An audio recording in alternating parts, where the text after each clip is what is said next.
welcome to Health Focus on GhanaWeb TV. My name is Stella J. Jomsoli. Today, let's talk about fibroids, a condition that can affect any woman at all. I'm here with Dr. Ernest Saka. He's a gynecologist at the GhanaWeb Specialist in Fertility Center. When we come back, we'll delve into the conversation proper.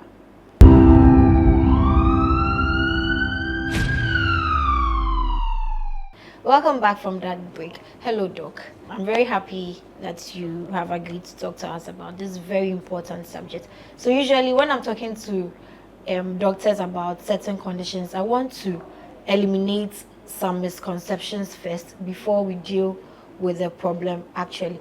So there's this misconception that fibroids can be flushed out by some herbal medicines, even before we get into what fibroids are. Because I know that if the person has been there before, they definitely know what I'm talking about. So is that true? Fibroids cannot be flushed out with herbal preparations. Even orthodox medicines, you cannot flush them out. There are a few medicines that we could use to reduce their sizes, but even that is not for treatment. It's just for, as we go through, we'll get to know more about it, but just temporary. Okay, so tell us about fibroids. I know that there are cancerous growths that grow in women and around their reproductive organs and things. So what are fibroids? Fibroids are not cancer. Okay. Fibroids are abnormal growth of the womb muscles. Okay. All right? And prevalence in the black population. This is African. I said black population. Is there a reason? We don't know. Wow. We don't know what causes fibroids. All we know is that it's more prevalent in black populations. Probably might have something to do with the melanin that gives us our color. And the black population, whether it's in Russia or in Ghana or Nigeria or in the US, prevalence is about 50 to 60%. Wow. So it means that every other woman you meet on the street may have fibroids. But quite often, most people don't have any symptoms, so they don't even know that they have fibroids. Okay, so can you describe how it happens, or it just starts growing? All cells in the human body have a lifespan. Okay. So they die off and new ones replace them. And as they grow, once they touch the ones on the sides, somehow they know that they shouldn't grow anymore. But like the way cancerous cells behave, they lose that ability to stop growing. So the normal uterine muscles, when the cells die and they are being replaced, instead of stopping their growth, they just continue to grow and then they form the fibroids. But they are benign, meaning they are not cancerous. They could turn cancerous, but that is very rare, very, very rare. Most fibroids are benign. Okay, so when it is detected that someone has fibroids, what are some of the health implications of having fibroids? If we look at the anatomy, the female anatomy, you have the womb.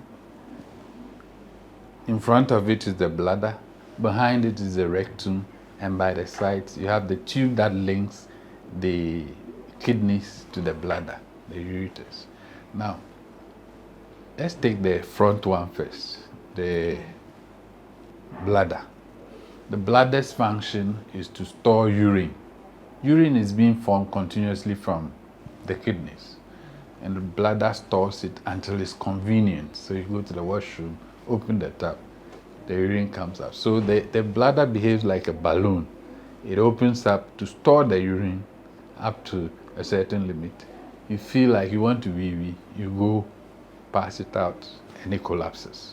Okay. Now, when you have this fibroid, which are hard, in front there, they actually sit on the bladder, prevent it from expanding. So small urine that is formed, you feel like going. So there is that tendency of you going to the washroom ever so often. Now, so that's one side.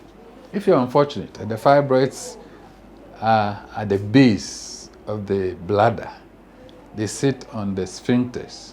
So then the urine forms, you feel like going to wee, you go and the sphincter won't open to let the urine out. And that can be very painful. Usually we hear shamoba mostly affecting men, but this is a condition that can affect a woman also from the fibroids. That's in front. The same thing can happen at the back to the rectum. So if the fibroid is pressing on the rectum, it also can't expand to accommodate the toilet. So ever so often you go to the washroom to ease yourself. So you've mentioned 3 symptoms right now: frequent urination, difficulty in urination, Yes. and difficulty to pass stool. The stool, there are 2 paths to the stool. Either you are passing the stools very frequently, not diarrhea per se, but frequent stools. Or if it also sits on the sphincter, then you get constipation. Wow. Okay, so what are some of the other symptoms? Because that's overwhelming. These are the ones I mentioned, are the pressure symptoms. Okay. And sometimes too, these things can be quite dicey, because these can be symptoms of some other conditions as well. Yes. How do I know that this is fibroid, or I just have to go to the hospital to be sure? Actually, the first thing that would bring most women with fibroids to hospital is some abnormality with their menstruation. Okay. So the normal size womb is like this. The menstruation is the preparation that the inside of the womb made to receive the baby. Okay. So if there's no pregnancy, that preparation that it made, that's what comes out as the period. Okay. Now, when the fibroid is there, it increases the size of the womb, so automatically the inside also increases in size. Wow. So you have a wider bleeding area. So you bleed more. Okay, so another symptom is heavy menstrual flow. And then also with the presence of the nodules, when you are bleeding, blood supply into the fibroids are not very efficient. So you get pain, to exhibit as pain. So they have heavy menstrual flow with severe menstrual pains. Can it lead to anemia?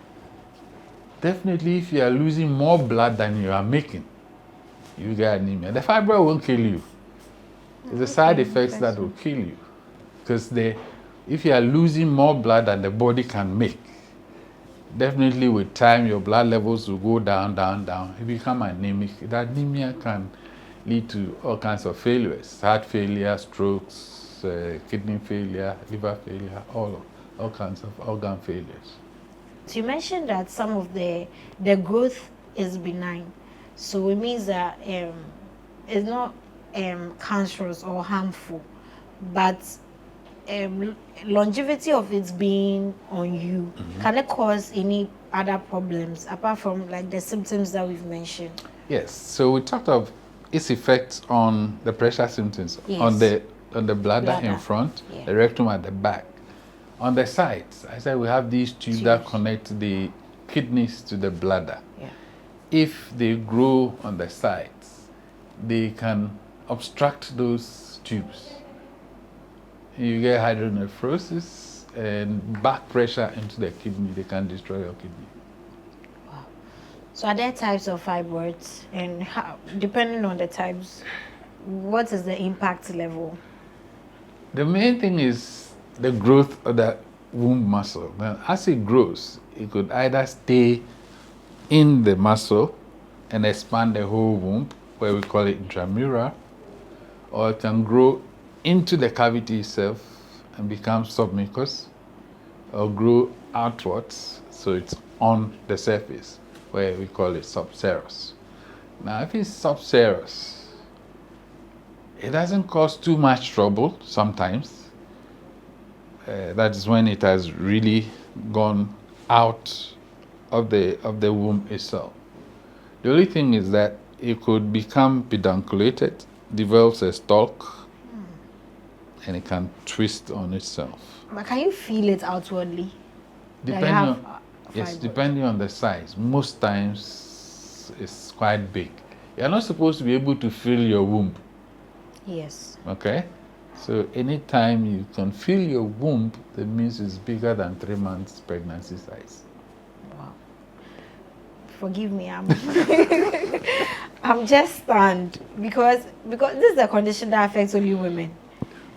Men cannot have fibroids. It's abnormal growth of the womb muscle. Men don't have womb. Wow. Okay. So that brings me to my next question.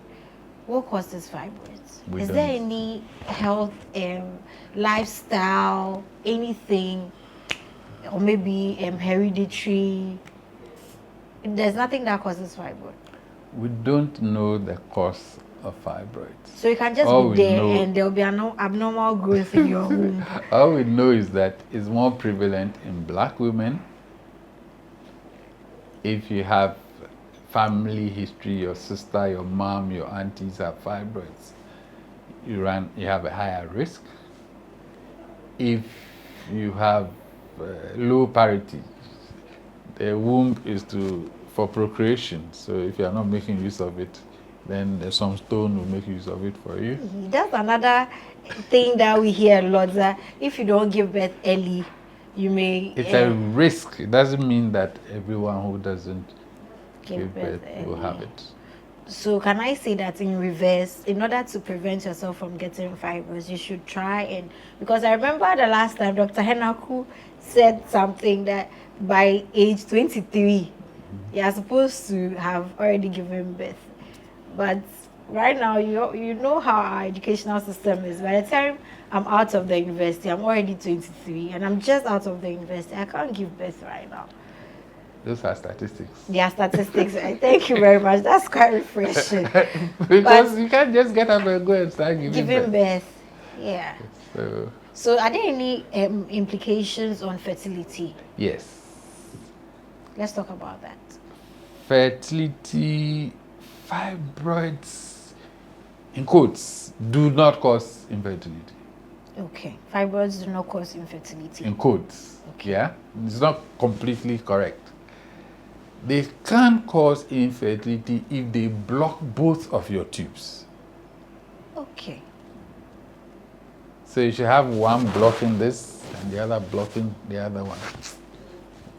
It's rare.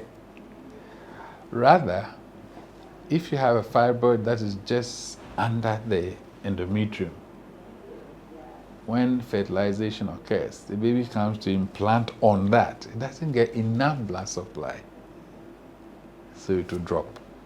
Okay, so you can actually get pregnant, but you may not be able to carry it to full term. Again, it might not implant on it, implant somewhere, it's growing all right, but as it grows, there's competition for space. The fibroid is part of the womb. The baby is just a parasite. So when there's competition, it pushes the baby out. Wow. Okay. I was going to ask about how you can deal with fibroids when you are pregnant. Maybe you didn't know that you had fibroids. You got pregnant and you realized that you are developing complications. But I will talk about that after the break.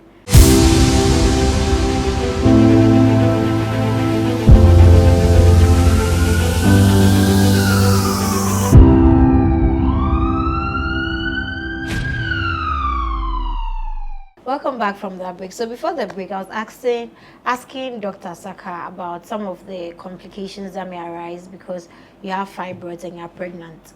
So the first one I want us to tackle is when you don't know that you have fibroids and then you get pregnant. What are the effects that may arise because of that? I like you ask that may, because it's Okay, not everyone. can. No, it's okay. That may. It's fine. Okay. It's not everyone who gets it. It's not cast in stone that once you have fibroid, this is what is going to happen. Okay. Now, as the baby grows, blood is taken away from all non-essential parts of your body to the baby. And the fibroids are very, very, very non-essential. Okay?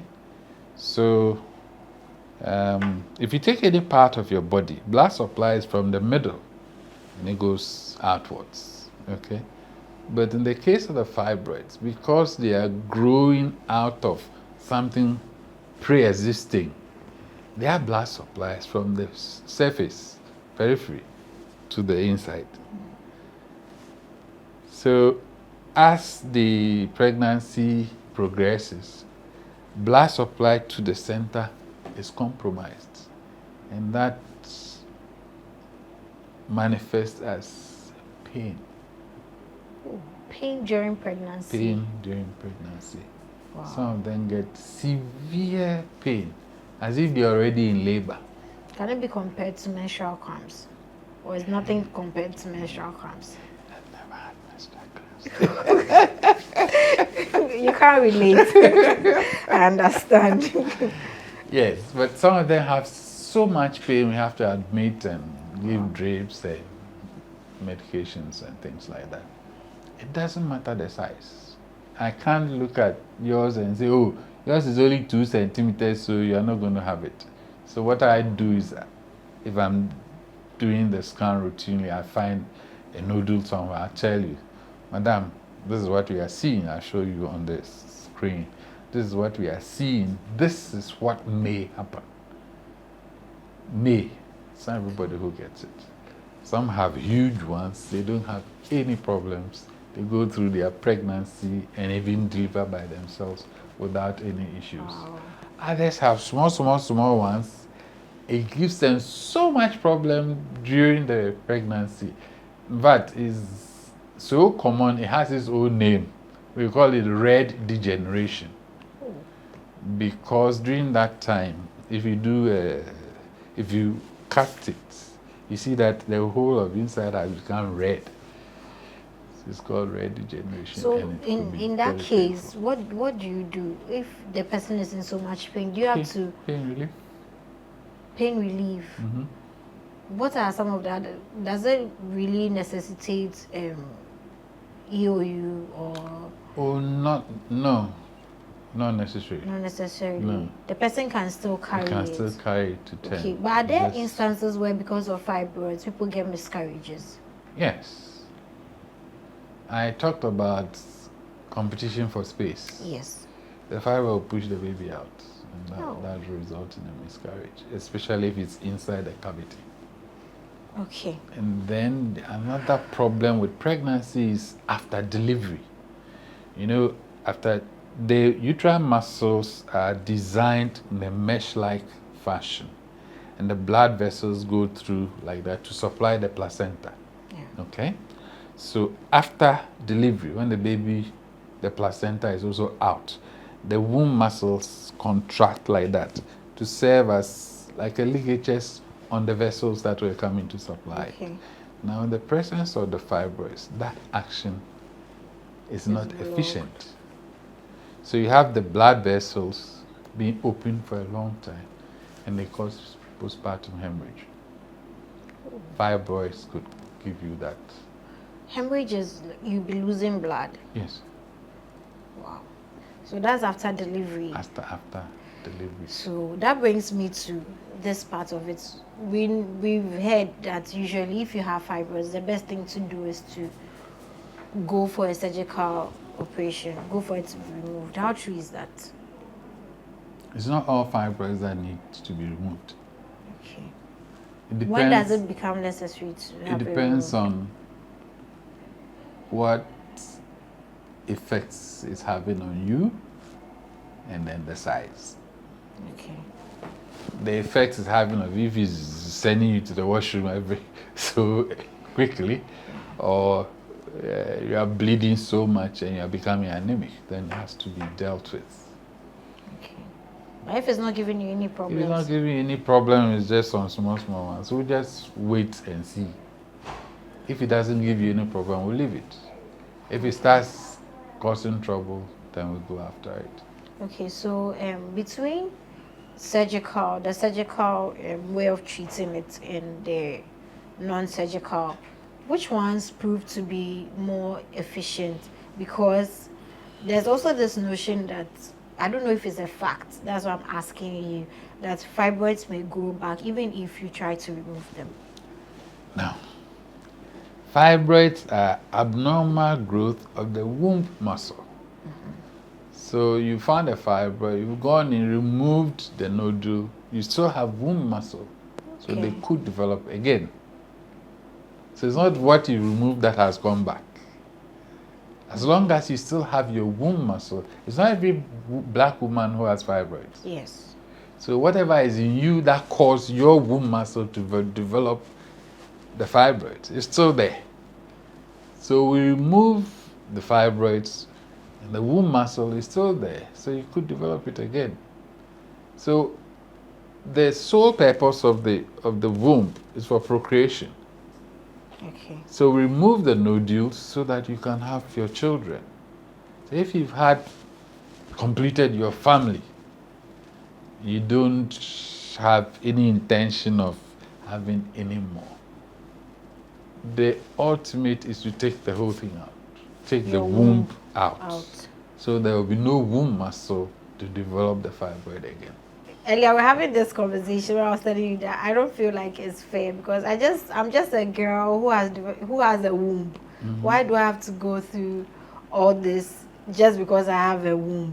I'm just a boy who has a prostate. Is there anything at all like women can do to help them prevent fibroids? Prevention.